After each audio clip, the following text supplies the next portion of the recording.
E o Bitcoin inicia a semana dando alguns sinais de baixa, é disso que eu vou falar nesse vídeo. Vou atualizar a análise gráfica do Bitcoin, também vou comentar sobre os eventos macroeconômicos que podem mexer com os mercados nesta semana que está se iniciando, atualizar a análise de sentimento do Bitcoin, temos novidades e também vou atualizar a análise das principais altcoins.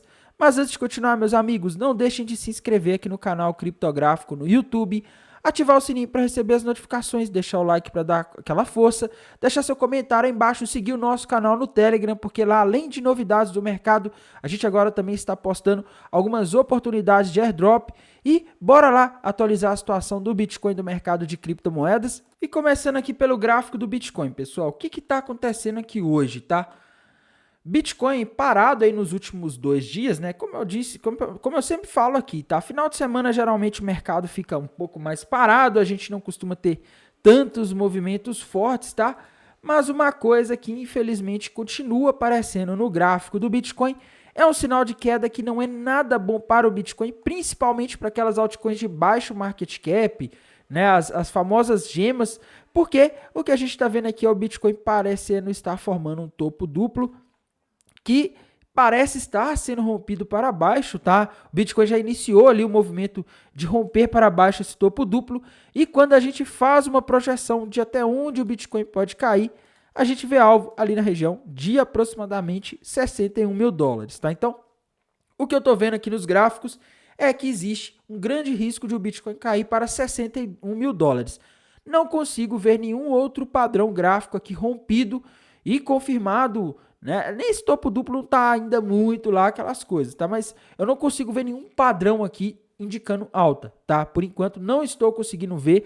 Tem aquela bandeira de alta que a gente viu o Bitcoin rompendo nas últimas semanas aí, que indica que o Bitcoin poderia subir até os 90 mil dólares, mas tá meio complicado, meus amigos. Se o Bitcoin for lá nos 61 mil dólares, para mim, aquela bandeira de alta que ele estava fazendo começa a ficar invalidada e a gente sai desse cenário, tá? Então, não tá legal, tá? Pode subir? Pode, mas para o Bitcoin subir, ele precisaria recuperar aqui, passar ali acima dos 72, tá? Isso não tá com muita cara de que vai acontecer por enquanto, tá? E aí a gente tem que ver aqui o que pode movimentar o mercado na semana. Afinal, na semana passada, o que movimentou o mercado e fez o Bitcoin cair e subir durante a semana foram notícias macroeconômicas. E nesta semana em que estamos iniciando, também vamos ter aí várias notícias, dados macroeconômicos da China e dos Estados Unidos, tá? Agora de noite, às 23 horas, já sai vendas do varejo da China do mês de maio. É um dado aí relativamente importante, tá? Mas não acho que é o dado mais importante que vai mudar o futuro do Bitcoin, tá? Amanhã, segunda-feira, não temos dados macroeconômicos que normalmente contribuem para o mercado americano ficar um pouco mais parado, e o mercado americano parado muitas vezes acaba fazendo o mercado de criptomoedas também ficar mais parado, tá? Porque quando não sai uma informação que deixa os investidores, principalmente americanos, mais animados ou mais pessimistas, eles tendem a não comprar ou vender tanto, tá? E aí o volume é menor e, consequentemente, isso acaba refletindo no Bitcoin, que é um ativo de risco, tá? E acaba tendo um comportamento, na maioria das vezes, muito parecido com o das bolsas americanas em termos de se mover nos mesmos momentos. Então, motivos do ponto de vista macroeconômicos amanhã, eu acho aí que nós não temos muito, tá? Terça-feira a gente tem vendas no varejo nos Estados Unidos às 9h30 da manhã, um dado relativamente importante, mas não é o dado mais decisivo de todos, tá? Se a venda no varejo vier abaixo do que o mercado está esperando, é bom; se vier igual, é bom; se vier acima, é ruim, tá? Não tem muito segredo isso aqui. Quarta-feira é feriado nos Estados Unidos, então aí é dia que o mercado geralmente fica parado, tá? Feriado nos Estados Unidos, final de semana nos Estados Unidos, geralmente a gente tem menos volume de negociação, até por causa dos ETFs, né? Mas o ETF não são as pessoas comprando Bitcoin em si, não são pessoas vendendo Bitcoin na bolsa, né? Sim, mas quando uma pessoa compra um Bitcoin por meio do ETF, a BlackRock ou a gestora que está por trás, ela tem que comprar. Quando a pessoa vende, ela tem que vender, tá? Então, você acaba gerando movimento sim no mercado de criptomoedas quando isso acontece. E quarta-feira as bolsas americanas vão estar provavelmente fechadas por causa desse feriado. Aqui fala que ele vai ser todo dia, tá? Não sei se é algum feriado só em Nova York ou nos Estados Unidos inteiro, mas se for nos Estados Unidos inteiro, tende a ser um dia aí parado para o Bitcoin, para as bolsas americanas, se não acontecer nada óbvio relacionado diretamente ao Bitcoin nesse dia, tá? Na quinta-feira, a gente tem o índice de atividade industrial do Fed da Filadélfia de junho. Pedidos iniciais do seguro-desemprego são dados importantes? São, tá? Mas não são os dados mais relevantes do mundo. Sexta-feira, na minha visão, talvez seja o dia mais relevante aí do ponto de vista de dados macroeconômicos, porque a gente vai ter o PMI do setor industrial de junho e o PMI do setor de serviços, que são aí, na minha visão, pelo menos os dados mais importantes da semana, tá? Tirando isso daí, eu não vejo tantos dados ultra relevantes aí para os mercados, tá? Então, do ponto de vista de dado macroeconômico, eu não estou vendo tanta coisa assim que pode balançar o mercado nessa semana, tá? A não ser que algum desses dados venha muito acima ou muito abaixo do mercado do esperado, né? O que acaba fazendo o mercado às vezes ter uma reação um pouco inesperada, tá? Mas tirando isso daí, eu não consigo ver motivos aí igual a gente tinha na semana passada. Semana passada realmente foi uma semana decisiva, a gente teve dados aí que não ajudaram os investidores de ativos de risco, como o Bitcoin e as criptomoedas, e a gente também não pode deixar de olhar aqui para a situação da análise de sentimento, tá? Quando a gente vai aqui para os indicadores de sentimento, a gente teve aí o Open Interest variando um pouco no final de semana, né? Mas nada assim de muito relevante, que mudou muita coisa não, tá? O que está me chamando mais atenção no momento é que a gente segue com o Long Short Ratio, que é esse indicador aqui, acima de 2. Tá? Quando o Long Short Ratio está acima de 2, isso significa que a gente tem uma situação complicada aí para o Bitcoin. Né? Quando o Long Short Ratio está acima de 2, quer dizer que o pessoal está mais alavancado, apostando que o mercado vai subir do que ele vai cair. Tá? Então, geralmente, quando a maioria está apostando que o mercado vai subir, o mercado tende a cair, isso corrobora com a visão daquele topo duplo que a gente parece estar vendo ali no Bitcoin, tá? Mas quando a gente vai para os indicadores de sentimento aqui da High Block, o Liquidation Rate Map, a gente vê algo aqui que não é muito animador, né? Observem aqui, não muito animador não, mas algo que diverge do que a gente viu aí nas últimas análises. Tá? O gráfico está indicando queda, o TRDRL está mais para queda do que para alta, só que aqui na High Block, galera, aparece um monte de liquidez, principalmente ali na região dos 70.500 dólares, tá? Então, se o Bitcoin conseguir subir ali para 70.500 dólares, poderia pegar, em tese, bastante liquidez das pessoas que estão apostando na queda e estão com ponto de liquidação ali porque estão muito alavancadas, tá? Só tem um problema que eu enxergo aqui, pessoal. Quando a gente olha aqui esse tanto de liquidez acima, né, e parece que tem pouco abaixo, a gente tem que lembrar que essa liquidez começou a se formar aqui antes do mercado cair, a gente já estava com bastante liquidez ali nos 70.400, 70.500, tá? E essa liquidez é de pessoas que estavam apostando na queda extremamente alavancadas, e o que aconteceu na semana passada?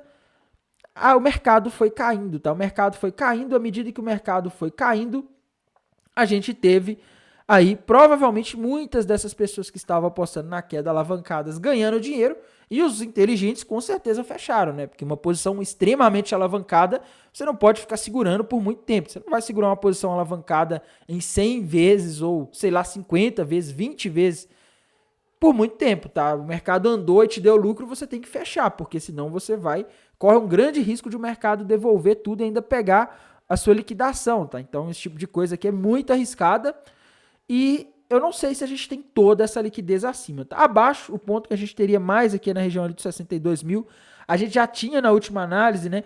Começou a aparecer aqui também na região dos 65, tá? Só que tem um detalhe importante aqui, pessoal. Essa região aqui, dos 62 mil principalmente, a galera tá presa. Vejam que a liquidez aqui nos 62.600 aproximadamente começou a se formar quando o Bitcoin estava ali na região de 69, 70 mil dólares. Ele foi caindo, caindo, caindo.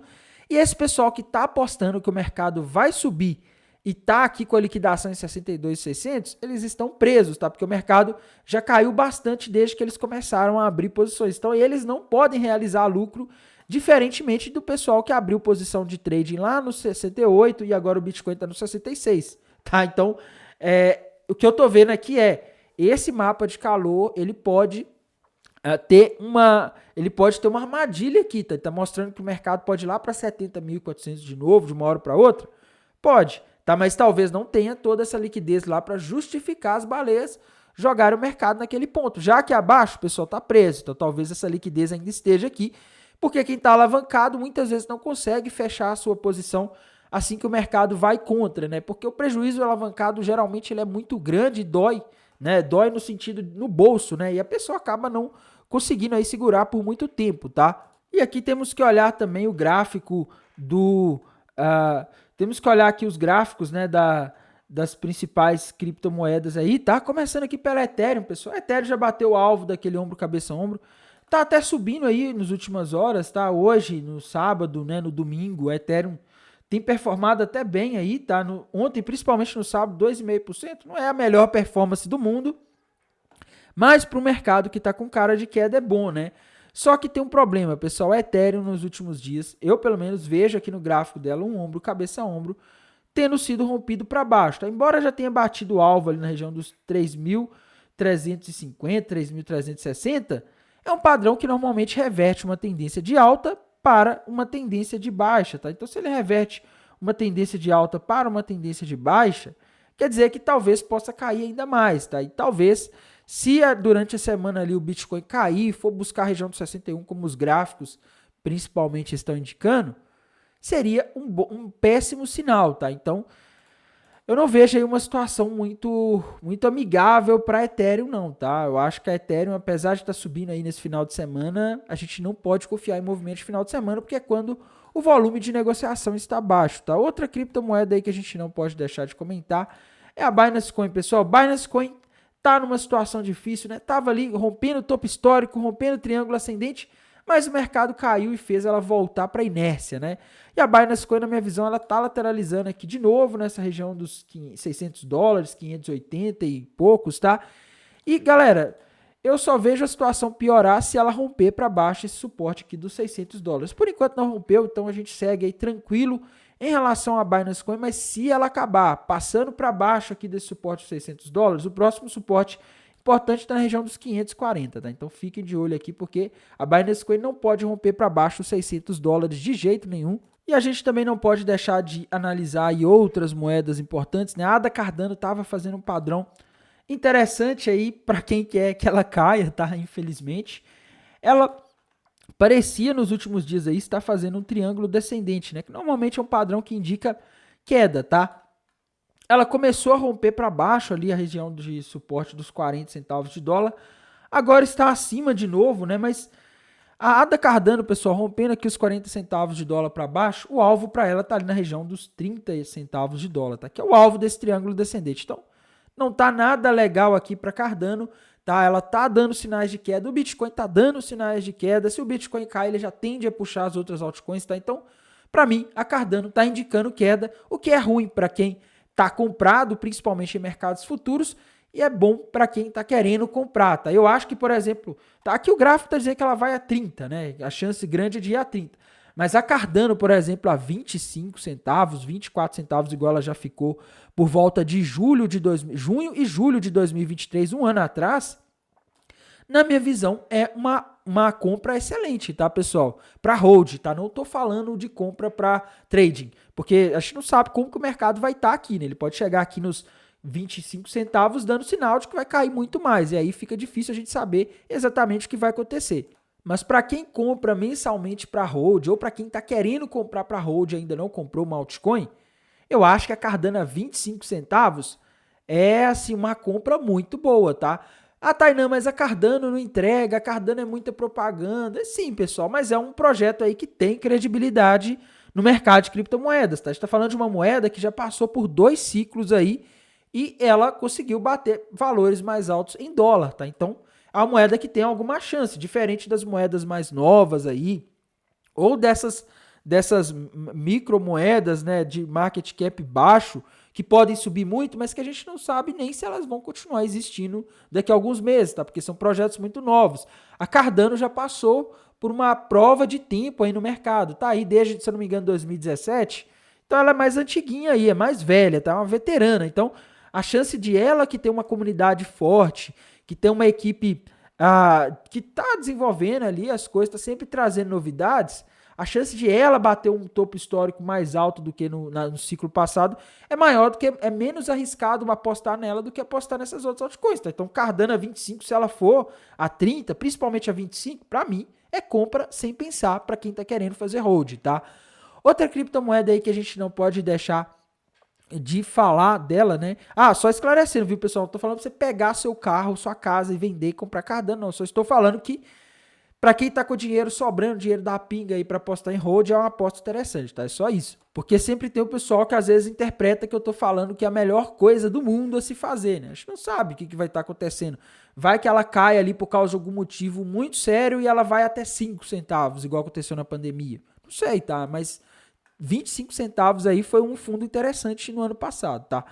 Outra moeda aí que a gente não pode deixar de comentar, pessoal, Matic, tá? Matic também tava com um gráfico ali feio nos últimos dias, né? Matic iniciou o rompimento ali de um retângulo para baixo, tá? Hoje aí no domingo ela tá subindo um pouco, no sábado principalmente, né? Ontem no sábado ela teve uma performance aí interessante, tá? Só que, galera, não sei, tá? Ela parece estar fazendo o pullback aqui nessa região de suporte que ela estava rompendo, tá? Perdeu ali a região dos 66 centavos para baixo. E na minha visão, agora o alvo para Matic aqui é ali na região dos 48 centavos, que é o alvo desse retângulo para baixo. Tá? Não consigo ver coisas muito positivas aí para Matic nem para Cardano, tá? São duas aí que estão com gráficos indicando queda. A Polkadot ainda está conseguindo se segurar, mas está presa aqui nesse range, né? Entre a região ali dos 6 dólares e a região ali dos 7 dólares e 50. Enquanto ela não quebrar isso aqui para cima, ela tende, na minha visão, a ficar andando aqui. Bate ali no fundo, nos 6 dólares, depois sobe ali para os 7,50, depois sobe, cai para 6 e fica nisso, tá? Eu não estou conseguindo ver algo diferente aí para Polkadot por enquanto. Outra criptomoeda aí que a gente não pode deixar de comentar é a Chainlink, né? Que é uma moeda aí extremamente estimada pelo mercado, está numa região de suporte. Eu vejo que se a Chainlink se segurar aqui, formar algum padrão indicando alta, aí ela pode subir, tá? Mas se ela não segurar, o próximo suporte para ela está na região dos 13 dólares, tá? Por enquanto, ainda não deu nenhum sinal muito claro, beleza? Outra criptomoeda aí que a gente não pode deixar de falar, pessoal, essa aqui é uma das que eu acho que tá interessante para apostar, tá? Apesar de ela não estar fazendo padrões gráficos, existem especulações de que em breve a gente pode ter um ETF aí de Solana, tá? A próxima moeda aí depois da Ethereum, que tá com o processo de ETF aí em andamento, né? É a Solana, tá? Então a Solana, nessa especulação de ETF, ela pode dar alguns pumps, tá? E muitas vezes esses pumps, eles não vão ser premeditados pelo gráfico, tá? Hoje mesmo ela tá subindo aí mais de 3,5%, enquanto o mercado está meio parado, né? Então isso aqui mostra que está tendo uma especulação em cima dela, tá? Então eu acho que Solana é uma moeda que compensa ficar de olho aí nos próximos dias, porque qualquer notícia de ETF de Solana que sair, ou até mesmo de Ethereum, eu acho que ela pode saltar aí de uma hora para outra, tá? Além da Solana aí, tem que falar da moeda de privacidade, pessoal, Monero, tá? É uma moeda aí interessante também, né? E a Monero tá sem padrões muito definidos aqui, tá? Ela parece que formou aqui um ombro, cabeça, ombro invertido, mas ao mesmo tempo parece que não foi, tá? É uma coisa aí meio chata, né? O mercado meio chato, a gente não consegue ver aí uma direção muito clara, tá?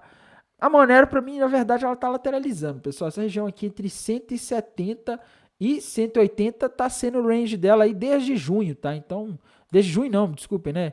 Desde os últimos dias, tá? Só que se a Monero romper para cima essa região aqui, aí ela pode formar um padrão que a gente gosta, tá? Que seria uma bandeira de alta, mas ela tem que romper ali o último topo para a gente poder falar isso, tá? Tem que romper ali os 180 dólares, enquanto ela não romper, fica difícil, porque ela já bateu aqui numa região de resistência do diário, que é essa região aqui dos 180, 170 dólares, tá? Então, essa é a situação aí que eu estou vendo para Monero.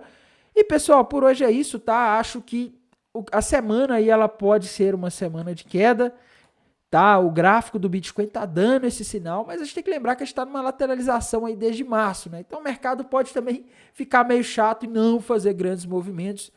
E eu acho que vai depender muito do que o mercado americano vai fazer nessa semana, tá? O mercado americano tá subindo aí sem parar há muito tempo, mas isso muito mais por causa das grandes empresas do SP500 do que por causa das empresas menores, né? Então, eu irei mantendo vocês atualizados aí. No mais, desejo a todos um excelente final de semana e uma excelente semana e bons negócios. Até mais. Tchau.